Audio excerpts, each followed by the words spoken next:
ഞാനല്ലേ രഘു, ഇതിന്റെ അമ്മൂല്ലടാ. എടാ ഇത് ഞാനല്ലേ. വാടാ. നിനക്ക് എന്ത് പറ്റിയടാ? പറ്റിയത് ഞാനിനി പറയണമല്ലടാ. പാപ്പി നീ ഇവിടെ ഇത് ഞങ്ങൾ തമ്മിൽ തീർക്കേണ്ടതാ. എന്റെ പെണ്ണിനെ തട്ടിക്കൊണ്ട് വന്നിട്ട് നാടകം കളിച്ചു നടക്കുന്ന തെണ്ടി നാറി മരിയാരെന്ന് കരുതിയ വല്ലത്ത് കിടന്ന് ഒടുങ്ങിപ്പോന്ന് കരുതിയ. നിന്നോടല്ലേ വിടാൻ പറഞ്ഞ. കൊല്ലട്ടെ, കൊന്നാലേ മതിയാവുമെങ്കിൽ കൊല്ലട്ടെ. ഇത്രയും കൊല്ലം കാത്തിരുന്നില്ലേ,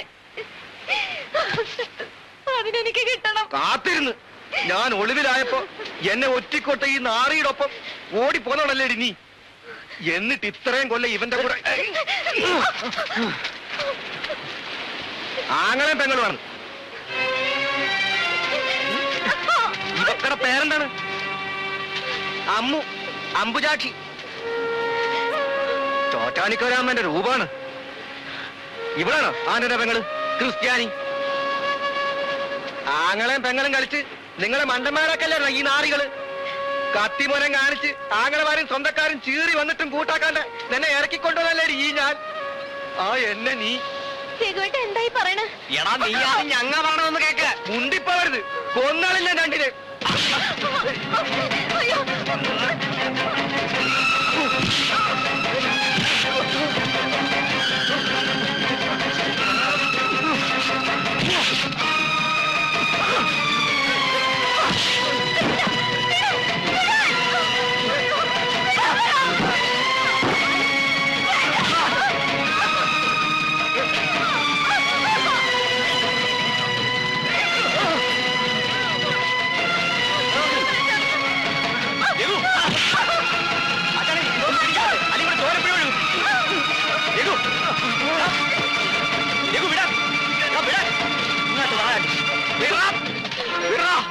കാര്യത്തോട് എടുക്കുമ്പോഴേ ഓരോരുത്തന്മാർ പൂച്ച പുറത്തിയാടുന്നത്. എന്റെ കണക്ക് വരെ ബാക്കി കിടക്കാണ്. അത് തീർത്തിട്ടേ ഈ രഘു പോകും. ഓർത്തോടാ. വാടാ.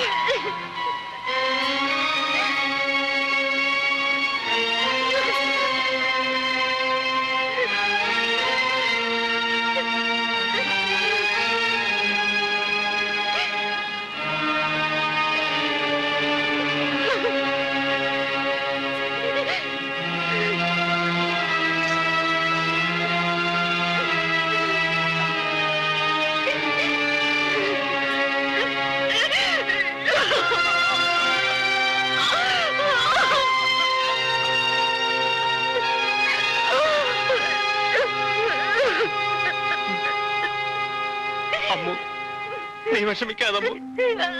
ആരെങ്കിലും പറഞ്ഞ് കുത്തിത്തിരിപ്പിച്ചതാവുള്ളൂ അവനെ.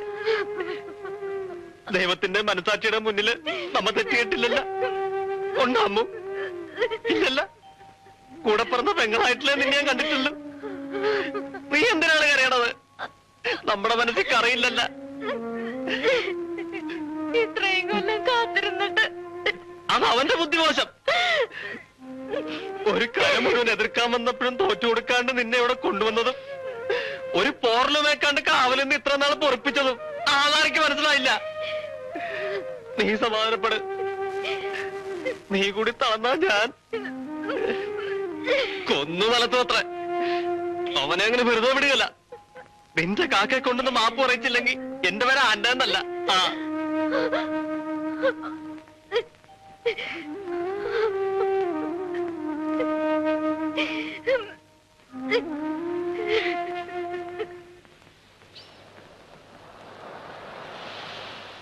ആശാനെ, ഞാൻ വീട്ടിൽ പോയിരുന്നു. രഘു ആദ്യം വന്ന എന്റെ അടുത്താ. ആൻഡോയ്ക്ക് പണ്ടേ നോട്ടം ഉണ്ടായിരുന്നത്രേ അമ്മൂനെ. അമ്മു രഘുവിന്റെ കൂടെ ഇറങ്ങി പോന്നപ്പോ ആൻഡോ കയറി അവർ വീട്ടുകാരെ ഇളക്കി. കത്തിക്കുത്തും അടിയും കൊലയും. അമ്മുവിന്റെ ആങ്ങളെ ഒരുത്തൻ ചത്തു. കരക്കാര് മുഴുവൻ എതിരായപ്പോ രഘു മുങ്ങി. ആ തക്കത്തിന് അമ്മൂനെ അടിച്ചോണ്ട് പോന്നതാ ആൻഡോ. അന്ന് മുതൽ നോക്കി ഇറക്കുക രഘു. ആൻഡോ എവിടെ കണ്ടാലും കുത്തി മലർത്തോ എന്ന് പറഞ്ഞ് ഒളിവി കഴിയുമ്പോഴാ ആശാന്റെ നാടകത്തിന്റെ നോട്ടീസ് കണ്ട് ഇവിടെ ഉണ്ടോന്ന് മണത്തറിഞ്ഞത്. രഘു പറയുന്ന ഓരോ പഴങ്കഥകൾ കേൾക്കുമ്പോ എന്റെ ആശാനെ, നമ്മൾ അറിഞ്ഞ ഇതൊരെണ്ണം മാത്രം. രായ്ക്ക് രാമാന് ഒരു പെണ്ണിനെ അടിച്ചോണ്ട് വരണമെങ്കിൽ ഇപ്പോഴെങ്കിലും നമ്മളിത് അറിഞ്ഞത് ലിസയുടെ ഭാഗ്യം. സംഗതി ആശാനും ഞാനും തമ്മിൽ കുരുത്തിട്ടുമുണ്ട്, ഉടക്കിയിട്ടുമുണ്ട്. എന്റെ ട്രൂപ്പ് സെറ്റാവാതെ നിൽക്കുമ്പോഴും ആശാന്റെ ട്രൂപ്പ് അടിച്ചു കയറുകയും ചെയ്യുമ്പോ ഞാനും ചോരയും നീരും ഉള്ള ഒരു മനുഷ്യനല്ലേ എന്ന് കരുതി ആശാൻ ഒരു ആപത്തിൽ നിന്ന് ചാടുമ്പോ ഞാൻ നാടകക്കാരനായത് ആശാൻ കാരണമാണ്. എന്നെ തട്ടേ കയറ്റി നിർത്തി ആദ്യമായി ഡയലോഗ് പറയിപ്പിച്ച ഗുരുവാണ് ആശാൻ. ചാകണ വരെ ചാർലി അത് മറക്കൂല. ആ നീ മറക്കണ്ട. പോ പോവാൻ.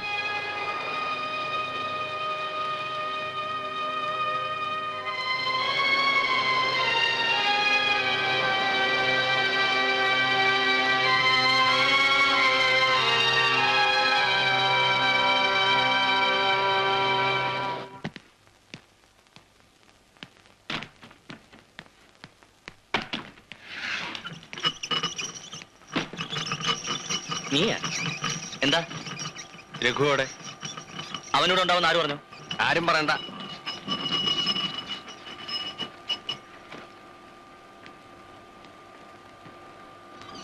നീ എന്തിനാ രഘുവിനെ അന്വേഷിക്കുന്നത്? അത് നീ എന്തിനാ അറിയണത്?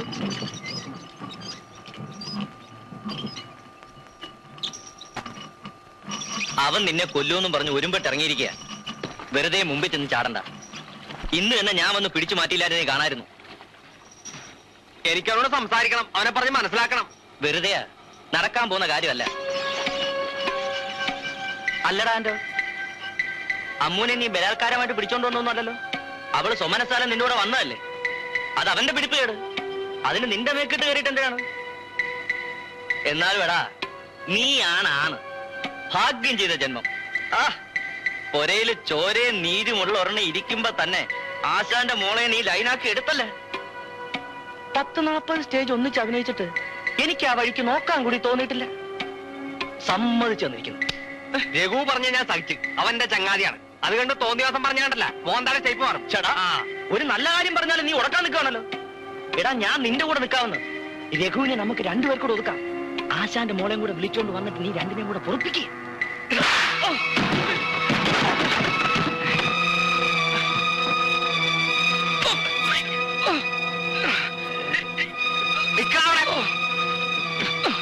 പുഴുത്ത വർത്താനം പറഞ്ഞാ പന്നി നിന്റെ നാളിയായിരിക്കും.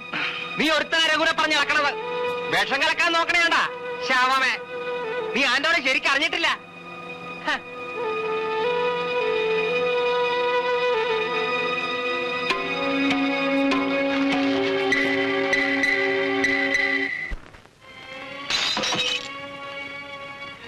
ഇപ്പൊ കാണണം എനിക്കവനെ. ആരെ? ആ നെറികെട്ടവനെ, ആന്റോനെ.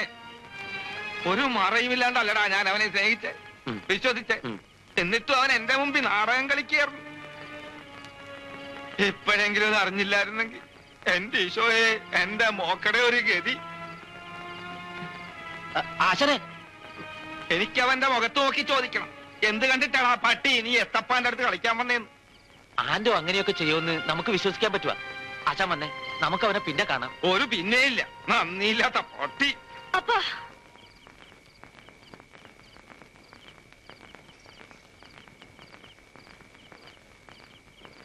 അപ്പനിന്ന് ഇത്തിരി കൂടുതൽ കുടിച്ച്.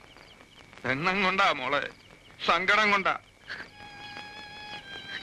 പെങ്കൊച്ചിക്ക് പ്രായമായി വരികയാണ്. നാടകത്തിലോട്ട് ഇറക്കണ്ടെന്ന് ഗുണദോഷിക്കാൻ 100 പേര് വന്നു. അപ്പോഴൊക്കെ എന്റെ കൂടെ നിന്നവളാണ് എന്റെ അമ്മ. ആകാൻ കിടക്കുമ്പോ എന്റെ കൈ പിടിച്ചിട്ട് പറഞ്ഞു, നാടകവും കലയും ഒക്കെ ശരി, പക്ഷേ നിങ്ങൾ ഒരപ്പനാണെന്ന് മറക്കണ്ടെന്ന്. ഉമ്മടെ മോക്ക് ഇനി അപ്പം മാത്രമേ ഉള്ളൂ. ആശാനെ,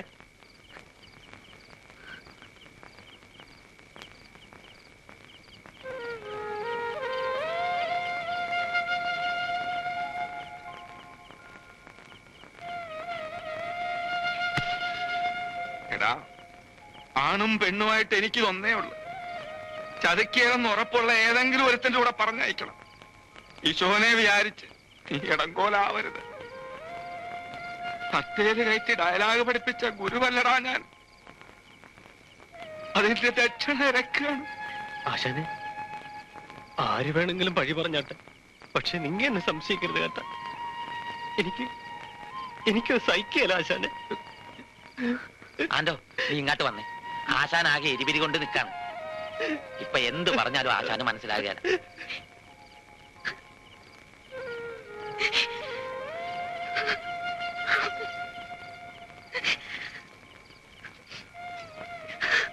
ഞാന് നാടകം നിർത്തുകയാണ്. എനിക്ക് അതിലും വലുതാ എന്റെ മോള്. മോള് ദേ എതിര് പറയരുത് കേട്ടാ. കഴിഞ്ഞത് അങ്ങാട്ട് മറന്നുകളാ. എത്ര എളുപ്പത്തിലാ അപ്പം പറയണത്. മറക്കാൻ മറക്കണം, മറന്നേ ഒക്കൂ. അങ്ങനെയാണ് വിധിയെങ്കിൽ എനിക്ക് വേറെ കല്യാണം ആലോചിക്കണ്ട. അപ്പൊ നീ എന്നെ അനുസരിക്കുകയല്ലേ? ഇക്കാര്യത്തിലില്ല. ഉം?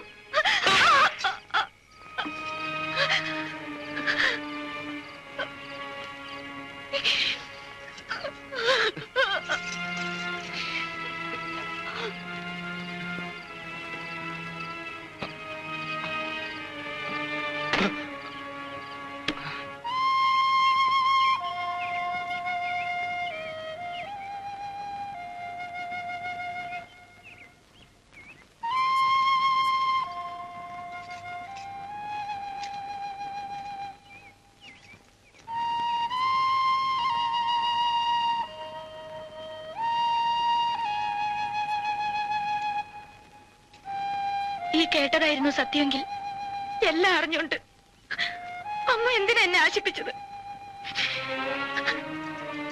ഞങ്ങളുടെ ബന്ധം വളരാൻ കൂട്ടുനിന്നത്. ലിസ കൂടി അത് വിശ്വസിക്കാണോ? അരുത് ലിസ, ആന്റോനെ അങ്ങനെ കാണരുത്. ദൈവം പൊറുക്കൂല. എന്റെ അമ്മ പെറ്റതല്ലെന്നേ ഉള്ളൂ. ആങ്ങളും പെങ്ങളുമായിട്ടാ ഞങ്ങ വളർന്നെ.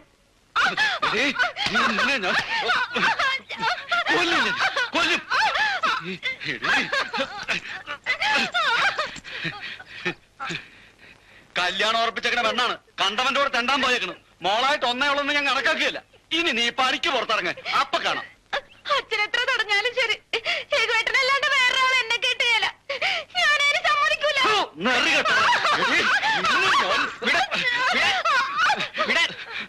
നിങ്ങ ഇപ്പൊ ഇതിനെ കൊല്ലുവല്ല.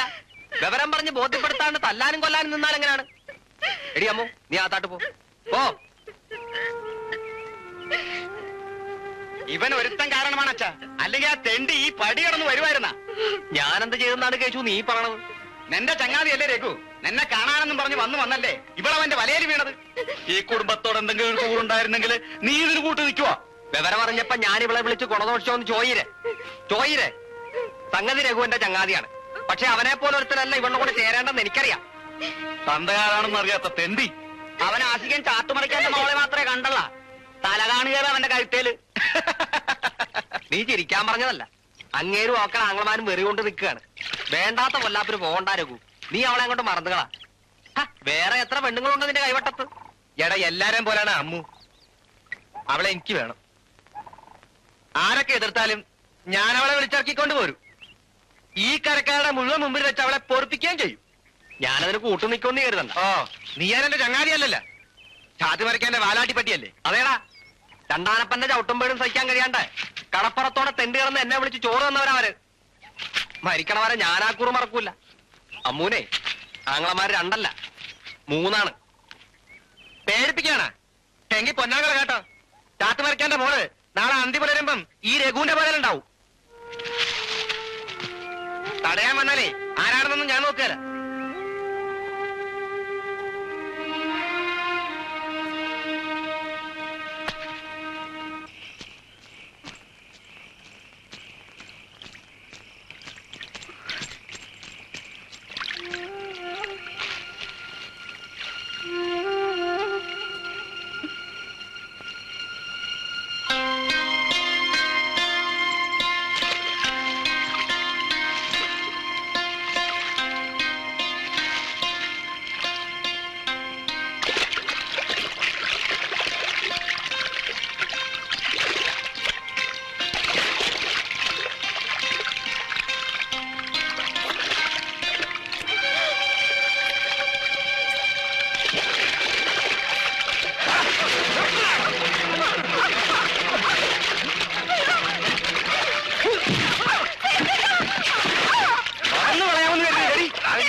എന്താടി രഘുവേട്ടൻ അവരെല്ലാരും കൂടെ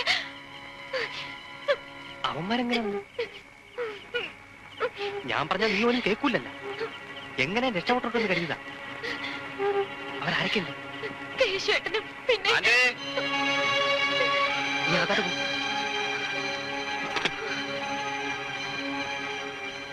എന്താടാ നടുപ്പാതിരിക്ക്? അമ്മൂനെ രഘു വിളിച്ചിറക്കിക്കൊണ്ട് പോന്നു. വിവരം അറിഞ്ഞ് ഞങ്ങൾ ചെന്ന് തടഞ്ഞപ്പോ ഒരു കശപിശ ഉണ്ടായി. കേശുവിനെ അവൻ കുത്തി. ഈശോ, എന്നിട്ട് പിടി തരാണ്ട് രഘു ഇരുട്ടിലാട്ട് മുങ്ങി. അമ്മൂനെ കാണാനില്ല. നീ വന്നേ, രാത്രി തന്നെ നമുക്ക് രണ്ടിനെ തപ്പണം. കേശു മരിച്ചു.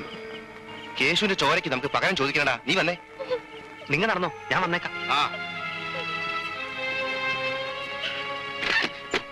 കേട്ടാടി, നിന്റെ ആങ്ങളെയാണ് കുത്തുകൊണ്ടി എത്തത്. തൃപ്തിയായ? ഇറങ്ങ്, ചെന്ന് അച്ഛന്റെ കാലിലുണ്ട് ക്ഷമ പറയും. ഞാൻ പോവില്ല. പോകാണ്ട് രഘുവേട്ടൻ വരും. അതുവരെ എന്നെ അവർക്ക് വിട്ടുകൊടുക്കരുത്. അപ്പൊ ഇനി നിനക്ക് മതിയായിട്ടില്ല. എനിക്ക് വേറെ ആരുമില്ല സഹായം. രഘുവേട്ടൻ വരണവര് അമ്മു നീ എന്നെ ഉപേക്ഷിക്കരുത്. ഞാൻ ചത്തുകളയും.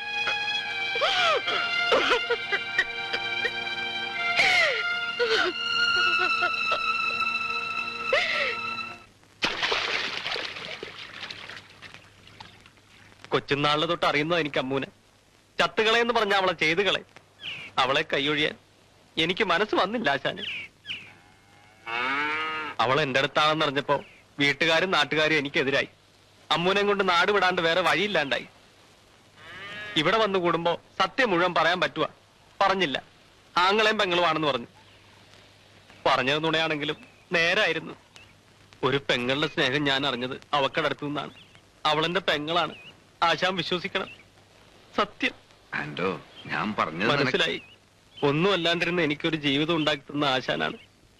ആശാന് വേണ്ടി എന്ത് ചെയ്യാനും ഞാൻ ഒരുക്കാണ്. ലിസയ്ക്കൊരു നല്ല ഭാവി വരണത് എനിക്ക് സന്തോഷം. അമ്മൂന് വേണ്ടി കുടിയും കരയും വിട്ടവന. ഇനി ലിസയ്ക്ക് വേണ്ടി ഞാൻ ഈ കര വിട്ട് പോയിക്കൊള്ളാം. എന്തൊക്കെയാ ആൻഡോ നീ പറയണേ? ഈ കാലയില് തൊട്ട് ഞാൻ തട്ടേല് കരുത് വച്ചിറങ്ങുമ്പോഴും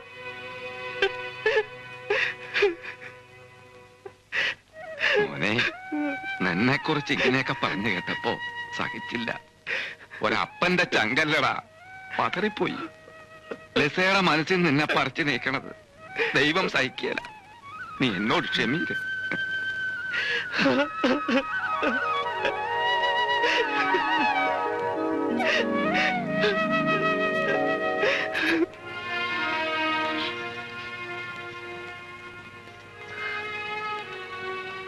ഒരുപാട് സ്ഥലത്ത് രഘുവേട്ടനെ അന്വേഷിച്ചു പോയി. ഒരു വിവരവും കിട്ടിയില്ല. പാവം എന്റെ എനിക്ക് വേണ്ടി ഒരുപാട് കഷ്ടപ്പെട്ട് കാത്തിരുന്ന് രഘുവേട്ടൻ വന്നപ്പോ ഒടുക്കം ചീത്തപ്പേരും ഒക്കെ ഞാൻ കാരണമാ.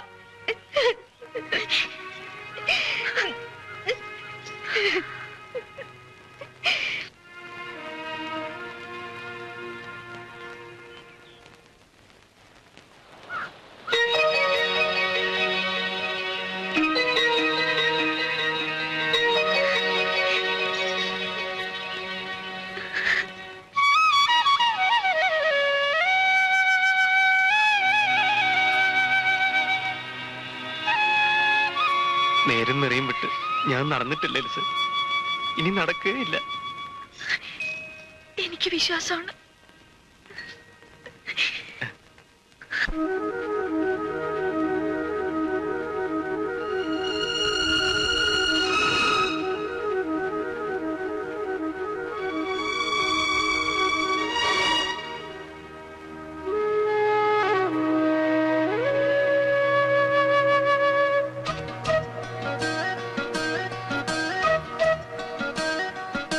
രാഗദേവനും നാദകന്യയും പ്രണയതീരത്തെ പൂന്തിരകളിൽ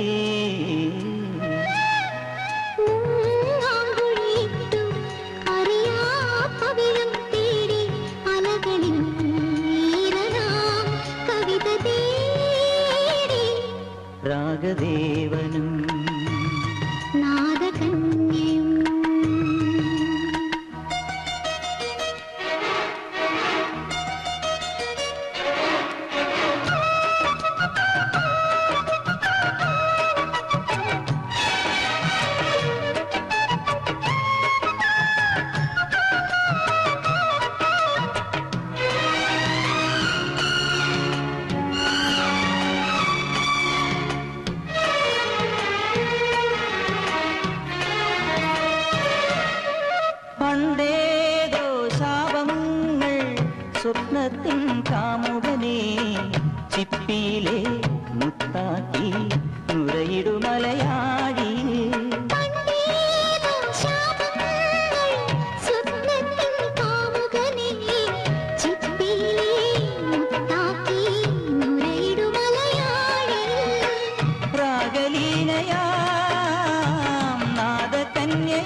പാടി നടന്നു വിരഹസാന്ദ്രയാ ചന്ദ്രലേഖ പോയി പ്രണയതീരത്തെ പൂന്തിരകളിൽ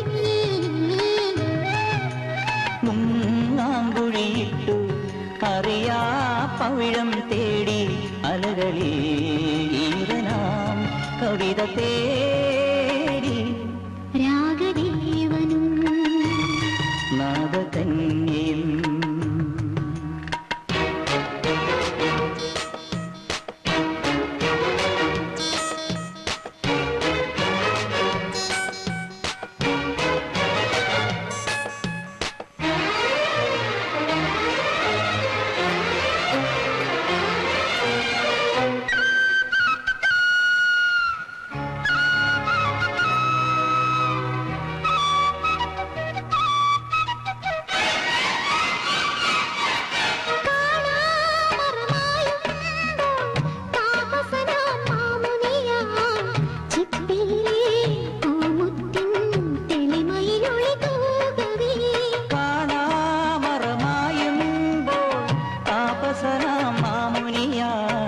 ചിപ്പിയിലെ പൂമുത്തിൻ തെളിമയിലൊളി തൂകവേ